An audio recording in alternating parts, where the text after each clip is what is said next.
Baik sahabat semua, peserta Senakota dimanapun Anda berada, kita akan beranjak ke sesi kedua pada sesi diskusi pada siang hari ini terkait dengan pembahasan mengenai perekonomian nasional kita di era pandemi ini seperti apa dan apa yang bisa kita lakukan selaku akuntan atau pengelola keuangan dan juga manajer keuangan barangkali untuk menghadapi pandemi ini dan memperbaiki ekonomi kita. Kita sudah terhubung bersama dengan Pak Faisal Basri, SEMA. Alhamdulillah sudah bergabung bersama kita. Beliau ekonom senior di Indef dan juga tentu kita sudah sering melihat beliau di layar kaca, sering mengisi perbincangan-perbincangan mengenai ekonomi. Untuk itu saya persilakan Pak Faisal Basri untuk menyampaikan paparannya 20 menit dan nanti akan dilanjutkan dengan sesi tanya jawab kembali. Silakan Pak Faisal Basri. Baik. Assalamualaikum warahmatullahi wabarakatuh. Waalaikumsalam warahmatullahi wabarakatuh. Salam sejahtera. Yang saya hormati Pak Taufik Gumilar, Pak Rektor, Ibu Alia Afianti, Prof. Lilia Afianti yang luar biasa. Kita udah sama-sama manula ini Bu ya. Nanti adik-adik yang lebih muda menjadi ujung tombak seharusnya. Saya ingin share. Saya mulai dari pengaruh COVID terhadap perekonomian ya. COVID itu menimbulkan shock kan? Karena orang tidak bisa bergerak. Efeknya langsung ke perekonomian semua negara. Kemudian COVID ini menimbulkan shock ke perekonomian dunia. Ya, ekspor turun, global supply chain terganggu, mengakibatkan semua negara juga kena. Nah, setiap negara berupaya untuk meminimumkan dampak dari COVID itu dengan strategi containment terhadap virus. Jadi ada yang melakukan lockdown, ada yang melakukan PSBB, micro lockdown dan sebagainya itu untuk mengurangi dampaknya terhadap perekonomian. Nah, kemudian yang terakhir di bawah ini adalah respons ekonomi pemerintah. Pemerintah memperlebar defisit, kemudian memberikan stimulus dan macam-macam. Tadi sudah disampaikan oleh Ibu Ilia. Nah, hasilnya ekonomi Indonesia itu ini ya, performance ini. Di sini ekonomi Indonesia secara umum menimbulkan kontraksi. Jadi pada triwulan kedua tahun lalu pertumbuhannya turun dari 5% ke 3%, kemudian triwulan keduanya minus sampai triwulan pertama tahun ini masih minus. Jadi kita masih di zona merah, zona resesi. Tadi Prof. Ilia juga telah menyampaikan masih ada sebetulnya tahun 2020 sektor-sektor yang positif. Ada 7, sektor kesehatan dan kegiatan sosial, informasi komunikasi, dan alhamdulillah juga sektor pertanian kita masih positif. Nah, memasuki tahun 2021, yang hijau berkurang 1, ya. Jadi makin sedikit yang bisa bertahan begitu. Pertanian justru tambah baik dari 1,8% menjadi 3%. Tapi yang lain-lain pertumbuhannya melambat ini, yang hijau-hijau ini ya pada umumnya melambat. Tadi yang paling terkena adalah transportasi, sektor transportasi minusnya masih double digit, dan sektor hotel ya dan restoran, akomodasi dan makan minum itu defisitnya walaupun masih tinggi 7,3% minusnya, kontraksinya, namun sudah lebih baik dari tahun lalu yang minusnya 10,2%. Nah, kemudian kita lihat dari segi expenditure, sebagian besar ekonomi itu ditopang oleh konsumsi masyarakat, ya 57,66% sumbangannya terhadap PDB. Tapi dia net minus pertumbuhannya. Jadi yang terbesar masih minus 2,63%. Jadi masyarakat itu masih tertekan konsumsinya. Konsumsinya turun pada tahun 2020 dan masih minus tahun 2021. Saya tidak cantumkan di sini. Nah, kemudian yang satu-satunya positif ini adalah Ibu Prof. Ilya telah menyampaikan tadi, ya tinggal pemerintah, karena pemerintah bisa cetak uang dalam tanda petik ya. Pemerintah bisa keluarkan surat utangnya dibeli oleh BI dengan bunga 0%. Nah, jadi tapi sehebat-hebatnya pemerintah itu sumbangannya cuma 9%. Jadi tidak mampu mendongkrak ekonomi. Jadi tugas pemerintah adalah bagaimana mengurangi kemerosotan itu, meminimumkan kemerosotan itu, tapi tidak bisa menjadi solusi. Nah, tugas pemerintah kita semua adalah bagaimana agar masyarakat bisa kembali meningkatkan belanjanya. Kemudian yang kedua, bagaimana mendorong agar dunia usaha kembali melakukan investasi. Dia pinjam ke bank, dia perluas pabriknya atau bikin pabrik baru. Hanya itu yang bisa menyelamatkan ekonomi. Namun sampai sekarang dua komponen ini, konsumsi masyarakat dan investasi yang sumbangannya hampir 90% itu masih minus.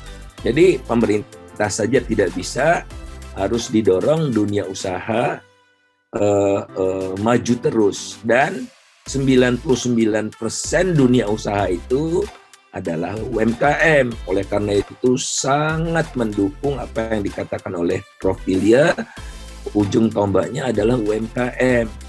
Bagaimana menggerakkan kembali, mendinamiskan kembali, membantu UMKM menghadapi era baru pasca pandemi atau di tengah pandemi.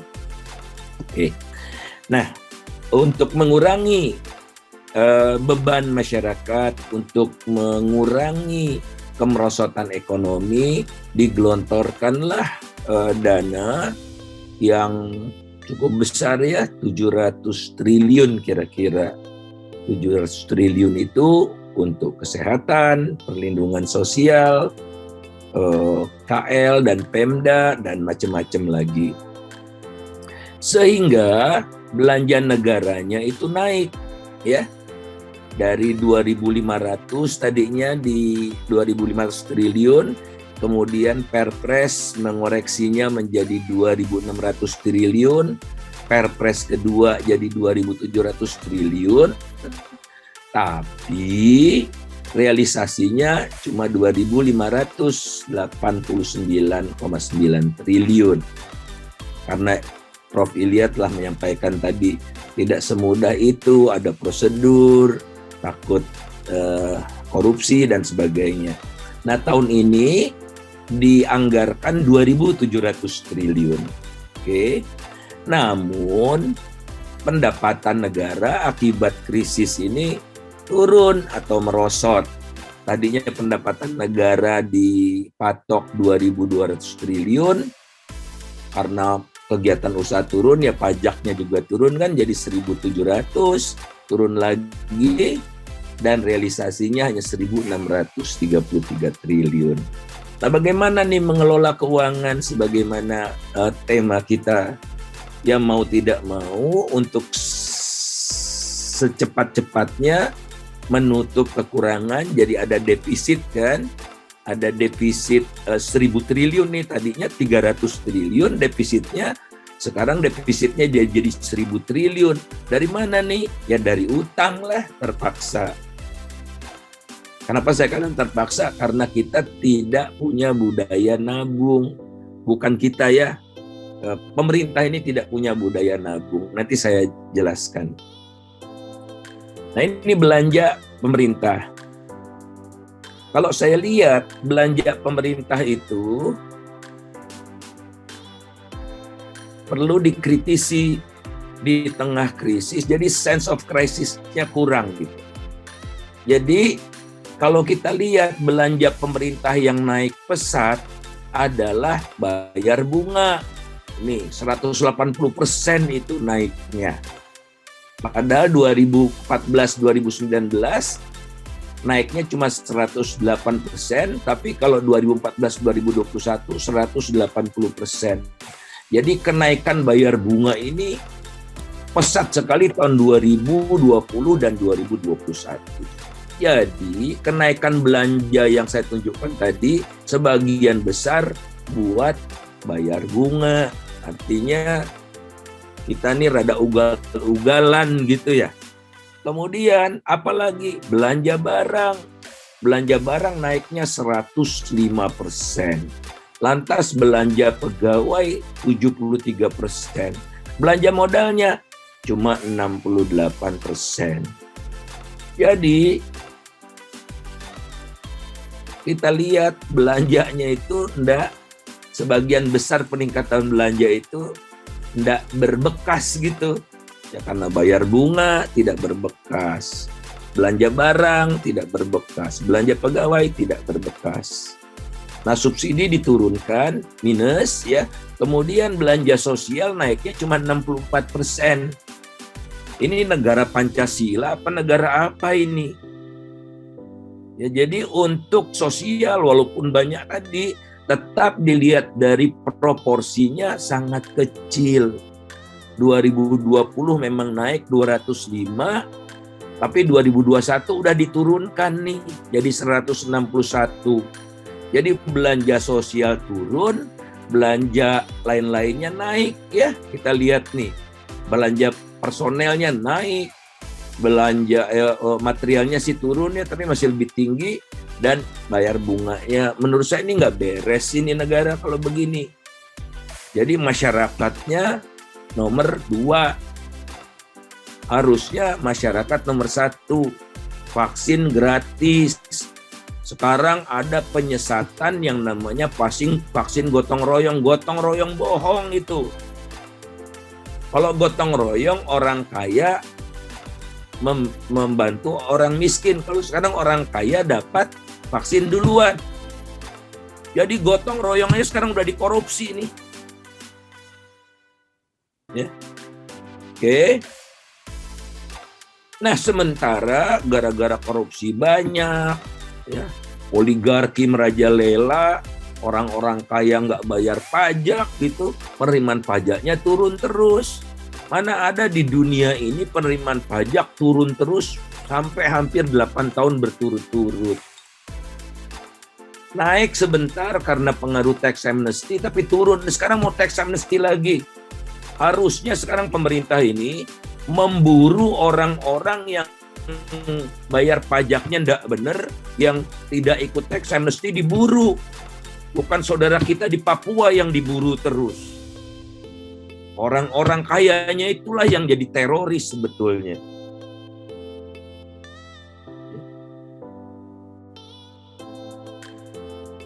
Akibatnya apa? Pendapatan turun, pengeluaran naik, utangnya menggelembung, saudara. Adik-adik lah yang membayar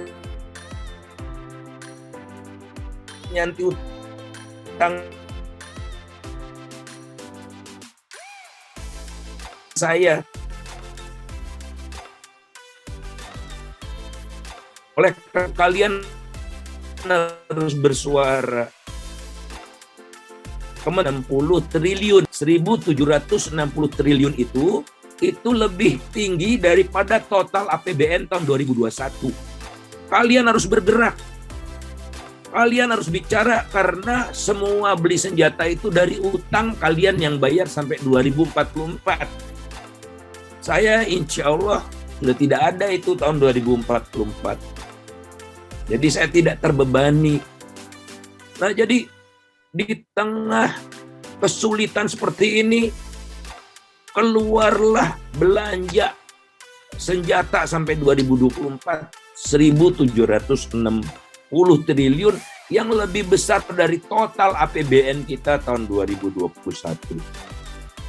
Kalian yang bayar semua ini.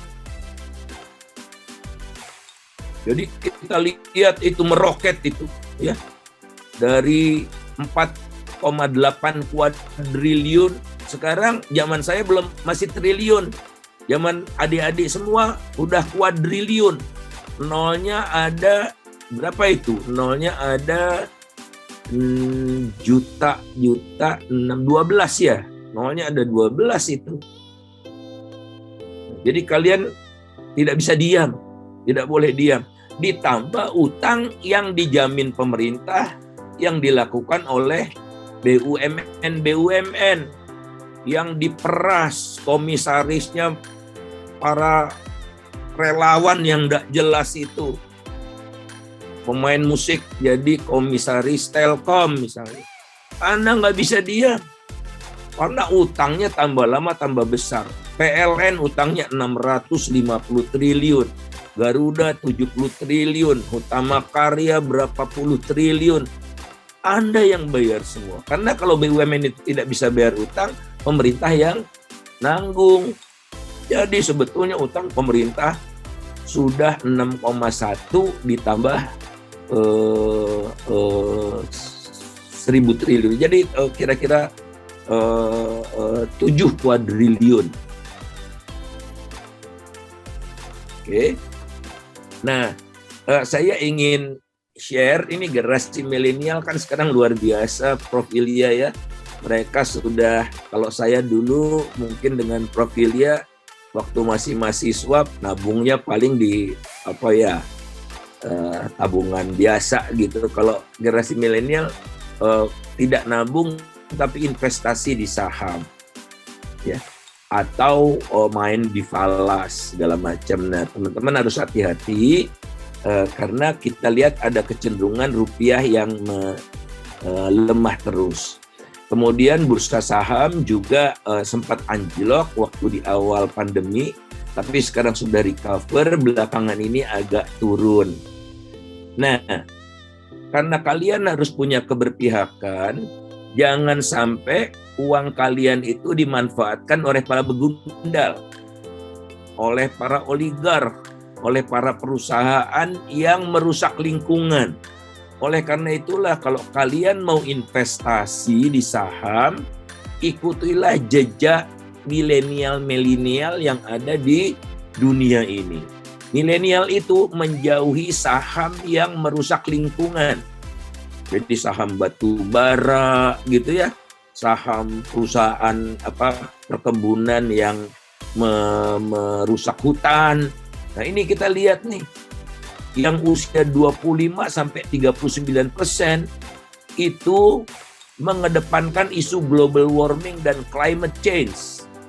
Kemudian plastik, dampak plastik ke laut ya, kemudian keberlanjutan dan sebagainya. Jadi semakin muda penduduk suatu negara itu semakin peduli terhadap lingkungan. Karena kalian akan hidup lebih lama di dunia ini. Maka kelolalah uang Anda, tidak harus besar ya. Investasi itu dimulai dari kecil. Jadi sisihkanlah 15% dari uang Anda itu untuk investasi, untuk hari depan Anda. Kemudian kita lihat UMKM, Prof Ilya tadi udah sampaikan, saya katakan sebagian besar mikro. Nah, kita harus dorong agar struktur ini tidak sehat. Masa 99% usaha itu mikro. Jadi mereka itu berusaha bukan karena entrepreneurship, tapi karena keterpaksaan. Gaji suaminya rendah, istrinya buka warung di rumah, bikin kue, dipasok ke toko-toko kan gitu. Istri saya pernah mengalami itu juga. Ya, jualan di macam-macam itu ya, di jalan-jalan kalau lagi Car Free Day gitu-gitu. Nah, oleh karena itu kita sepakat bahwa UMKM itu harus didorong, tapi strukturnya harus ditransformasi dari struktur piramid jadi struktur diamond atau belah ketupat, struktur ketupat. Jadi kita harus perbesar yang kecil dan menengah, yang mikronya kita kurangi, yang besarnya nggak boleh mendominasi gitu ya. Nah, bagaimana mendorong UMKM ini bergantung. Jadi UMKM yang terdampak berat dari COVID dan masalah keuangannya berat, itu jangan direstrukturisasi kreditnya, enggak bisa, karena mereka sedang mengalami kesulitan untuk mempertahankan hidup. Jadi cash transfer ini sudah dilakukan oleh pemerintah. Nah, kemudian restrukturisasi kredit bagi yang keuangannya berat tapi dampak COVID-nya ringan. Jadi dia sebetulnya bisa berusaha, tapi ada masalah keuangan, ini yang direstrukturisasi. Tapi jangan semua restrukturisasi. Ada UMKM yang di sini yang dampak COVID-nya berat, tapi masalah keuangannya tidak serius. Nah, mereka ini bisa survive kalau mereka dapat akses pasar. Tidak ada gunanya restrukturisasi kredit kalau mereka tidak bisa jual produknya kan. Nah, jadi macam-macam. Nah, akuntan ini sekarang jago-jago sekali ya. Dosennya juga jago-jago. Zaman saya tidak ada dosen akuntansi saya yang profesor, nggak ada. Yang doktor segelintir. Sekarang tuh tengok, Anda punya role model, ada Prof. Ilya Afianti, banyak sekali profesor-profesor yang membuat Anda tidak sekedar jadi akuntan semata, tapi problem solver buat dunia usaha, utamanya buat UMKM. Akuntan buat UMKM itu nggak miskin loh, karena UMKM-nya banyak.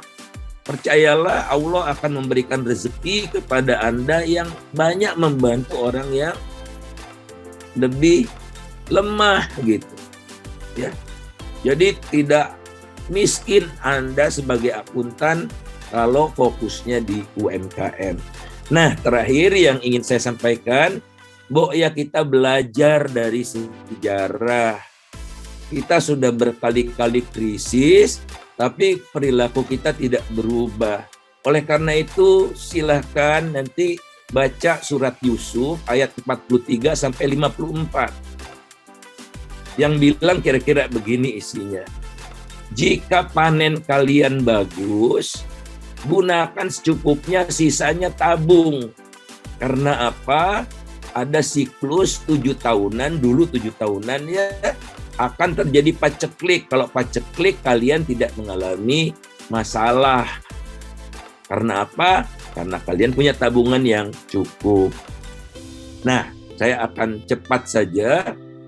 Nah ini, jadi inilah negara-negara yang punya kekayaan sumber daya alam bagus, gitu ya. Indonesia juga kan sumber daya alamnya bagus. Mereka sisihkan dan sekarang tabungannya sudah di atas 100 miliar dolar. Di atas 100 miliar dolar. Norwegia itu dari minyak. China Investment Corporation. Jadi tidak negara komunis, negara kapitalis, negara kaya minyak, negara kecil Singapura, ya macam-macam ini ada tabungannya karena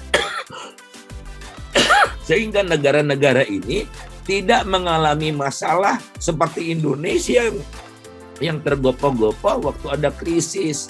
Mereka gunakan tabungannya untuk membantu rakyat. Inilah 16 negara yang asetnya di atas 100 miliar. Kemudian ada yang antara 50 sampai 100 miliar dolar ini Kanada, Amerika, tuh ya, Brunei, Kazakhstan, ada Kazakhstan lagi. Nah, kemudian yang di bawah 50 miliar US dollar, ini ada tuh semua ini ya.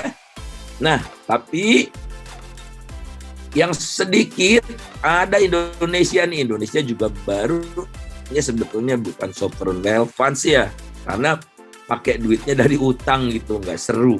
Jadi harusnya kekayaan alam kita itu semua hasilnya boleh dipakai sekarang, karena jatah Anda nanti, jatah anak cucu Anda nanti juga harus disisihkan. Kalau sekarang kita babat hutan, kita pakai sekarang, nggak ada yang kita tabung. Nah inilah saudara-saudara sekalian, Indonesia kesadarannya tipis, bukannya membangun tabungan seperti yang diajarkan oleh Nabi Yusuf, tapi bikin LPI gitu. Ya, saya akan sudahi sampai di sini. Terima kasih.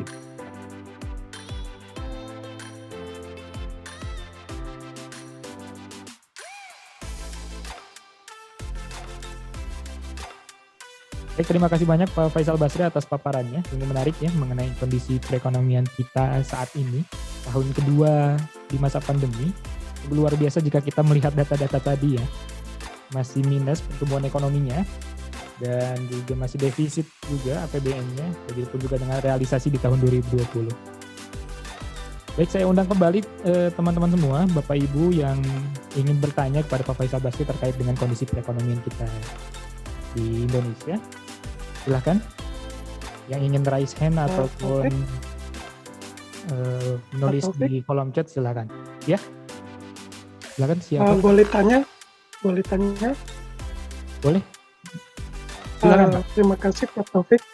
Terima kasih Pak Faisal. Karena ini sesi yang menarik berkenaan dengan ekonomi makro, berkenaan dengan masa COVID terutama ya. Karena parameter tentang growth ekonomi itu semuanya nyungsep. Konsumsi nyungsep, investment asing nyungsep, government spending juga tertekan. Tadi dari struktur belanja pemerintah Pak Faisal itu kan government spending kita kebanyakan untuk bayar hutang. Terus net export juga kita tekan. Nah, itu ada laporan rilis dari McKinsey bahwa recovery masa COVID ini tidak bisa langsung. Jadi ada masa transisi. Nah, dengan situasi seperti itu, sepertinya saya agak pesimis ya untuk merecovery ekonomi Indonesia dalam waktu dekat. Seperti itu. Mohon pencerahannya. Terima kasih. Baik, terima kasih banyak Bapak pertanyaannya. Terkait dengan recovery COVID tidak bisa langsung, tapi perlu transisi dan dirasa pesimis untuk bisa recovery dalam jangka cepat gitu Pak Faisal. Bagaimana tanggapannya? Silakan Pak Faisal. Masih ada jalan. Jadi sahabatnya Profilia, Kang Profesor Arif Ansori Yusuf, saya dan Dekan Fakultas Ekonomi FEB UI, Mas Teguh, itu sekarang membantu ya Bappenas untuk menyusun dokumen transformasi ekonomi pasca pandemi. Jadi satu-satunya jalan Pak Abu Bakar adalah kita bertransformasi. Kalau kita tidak, nah baru kita pesimis, betul. Jadi saya setuju dengan pandangan Anda. Oleh karena itu kita harus berbuat extraordinary. Nah sebelumnya itu tidak akan terjadi kalau tidak ada dukungan politik. Oleh karena itu segera setelah sesi ini saya harus pindah ke sesi lain. Ada teman-teman yang terus bagaimana menyikapi pelemahan KPK ini. Karena kalau KPK terus dilemahkan bahkan mati suri, maka apapun yang dilakukan itu akan dijarah oleh para begundal itu gitu. Nah, oleh karena itu kita harus juga cegah gitu. Jadi tugas kita banyak nih ya, menyusun konsep seraya kita menjaga agar demokrasi kita tidak lapuk ya. Ini ada upaya untuk mengubah Undang-Undang Dasar. Saya diundang oleh MPR untuk memberikan masukan. Insya Allah masukan saya jangan diubah Undang-Undang Dasarnya ini. Nanti pemilihan presiden tidak oleh rakyat lagi. Salah satu opsinya ya, tapi oleh MPR. Jadi mereka bagi-bagi posisi gitu, ya. Anda udah tahu deh kira-kira arahnya kemana kan. Jadi mobilitas sosial, mobilitas politik itu sedemikian sangat rendah. Lebih dari 80% suara di DPR itu sekarang mendukung pemerintah. Jadi tidak ada check and balances lagi. Apa yang diinginkan oleh para oligark itu jalan terus. Nah, oleh karena itu, utamanya adik-adik mahasiswa bersuaralah, bergeraklah, ya, untuk menjaga. Karena kalau tidak, ya kita akan pesimis. Tapi ekonomi nggak bangkrut, yang bangkrutnya pemerintah. Karena pemerintah nggak bisa lagi bayar bunga. Kan sudah kelihatan tanda-tandanya. Pemerintah sebetulnya udah nyerah, bayar bunganya kebanyakan, minta BI tanggung renteng kan. Ya. Jadi pemerintah keluarkan surat utang, dibeli oleh BI bunganya 0. Itu kan sama juga cetak uang. Nah, belakangan kita mau dipajaki lagi, PPN akan dinaikkan dari 10% menjadi sekian persen gitu. Rancangan undang-undangnya sudah masuk ke DPR, ya, dan macam-macam lagi. Anda mau ambil ATM, bayar. Anda mau cek saldo, bayar. Makin gila. Tarif listrik mau dinaikkan. Tapi insya Allah saya akan sampaikan kepada PLN. Bu Ilya, komisaris ya Bu ya, PLN. Seharusnya tadi malam mau ada webinar ya dengan direksi PLN. Saya sarankan yang kalaupun naik itu yang di atas 900, jadi 450 sampai 900 tidak dinaikkan, tapi orang kaya mah wajib naik kan. Karena PLN itu formulanya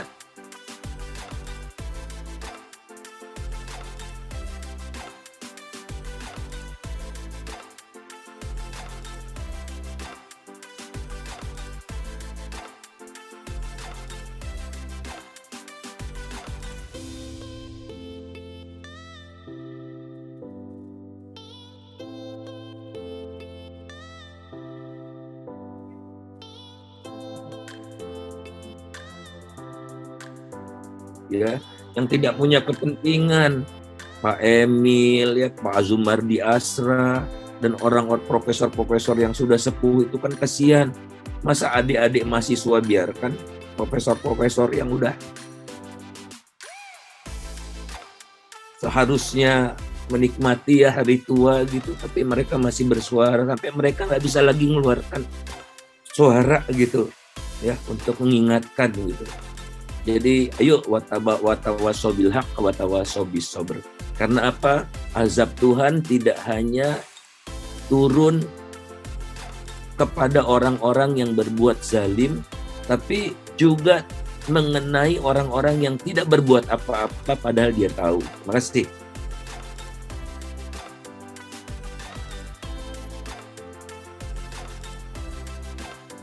Tentang intervensi pemerintah dalam ekonomi, singgungannya ke politiknya. Silakan nih teman-teman mahasiswa bergerak, apa yang tadi disarankan oleh Pak Faisal Basri bisa dieksekusi ya. Jangan kalah kita dengan bapak-bapak profesor-profesor kita yang sudah bersuara, kita juga ikut bersuara. Saya undang lagi yang ingin bertanya, silakan. Tadi sudah ada yang mengangkat tangan, belum saya cek siapa namanya, silakan.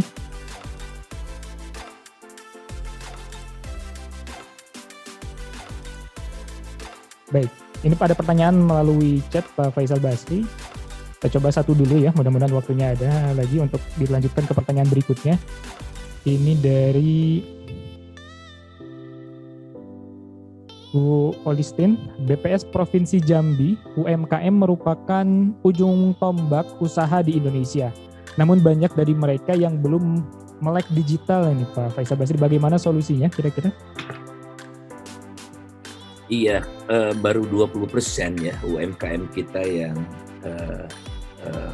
terjamah oleh digitalisasi. Walaupun sebetulnya tidak perlu ada langkah-langkah yang berbeda ya. Jadi yang saya bayangkan kalau di Sonjo di Jogja, mereka cuma pakai WA group ya, tapi mereka berbagi data, programnya cuma Excel saja untuk mempertemukan pembeli dan penjual. Intinya kan itu sebetulnya. Tidak harus, karena juga saudara-saudara kita mengalami kesulitan karena infrastruktur komunikasinya kan jelek. Nah, jadi adik-adik mahasiswa, para dosen bisa membuat template dari Sonjo itu. Bahkan sekarang Sonjo itu kewalahan karena UMKM-nya ingin merambah ke pasar ekspor gitu. Jadi yang penting kan teknologi, ya tidak semua digitalisasi gitu ya, karena UMKM-nya banyak. Kemudian kalaupun digitalisasi diformulasikan tidak per UMKM itu digitalisasi, tapi ada klasternya. Kalau di Sukabumi, karena kenapa saya berbunga-bunga ini menerima undangan dari universitas kita ini, karena saya KKN-nya dulu di Sukabumi, di Desa Curug Luhur, Kecamatan Sagaranten, ya. Jadi berkesan sekali buat saya Sukabumi ini, karena sebagian dari hidup saya yang paling lama ya setelah Jakarta ya Sukabumi gitu. Nah di Sukabumi misalnya ada keripik pisang, ada pisangnya. Jadi keripik singkong yang ada di Jakarta juga itu terbaik adalah dari singkong Sukabumi. Nah bagaimana meningkatkan nilai tambah dari petani-petani kita, UMKM kita, kemasannya, yuk kita benahi kemasannya misalnya ya. Jangan plastik yang transparan itu semata, kemudian macam-macam deh. Sampai kita bisa ekspor dia ke berbagai negara, karena singkong dan pisang Sukabumi itu luar biasa. Kemudian bagaimana mochi Sukabumi itu jangan hanya ditaruh di anyaman bambu gitu ya 3 hari ya lumutan gitu kan. Nah, jadi kemasan kita transformasikan gitu. Jadi banyak sekali yang kita bisa lakukan, seraya kita juga memperkokoh yang namanya digitalisasi. Saya setuju sekali. Dan platform ini juga kan kadang-kadang juga jadi sapi perah gitu ya. Kalau Anda lihat ya Gojek yang jadi GoTo segala macam itu kan sebetulnya pola hubungan kerjanya dengan supir-supir ojek itu kan parah sekali kan. Kesejahteraannya naik sedikit, tapi mereka lewat rekayasa keuangan jadi startup hebat gitu ya, jadi macam-macam gitu. Jadi ini juga pola hubungannya harus dikembangkan. Syukur-syukur kita bisa bikin platform bersama dari rakyat, oleh rakyat, untuk rakyat, sehingga capital gain-nya nanti kalau go public itu tidak dinikmati oleh segelintir orang investor itu. Sementara ya masih jadi gembel aja tuh si supir-supir ojeknya ya. Baik Grab atau apa segala macam, kan mereka mengeksploitasi karena mereka tidak, saudara-saudara kita nggak punya pilihan, pasar kerjanya terbatas, jadi mereka terpaksa sebetulnya ngojek itu.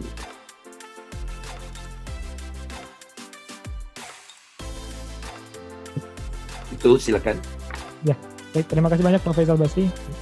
Ini mungkin fungsi kita ya selaku akademisi dan juga mahasiswa yang bisa membantu UMKM untuk beralih dari konvensional menuju digital begitu ya.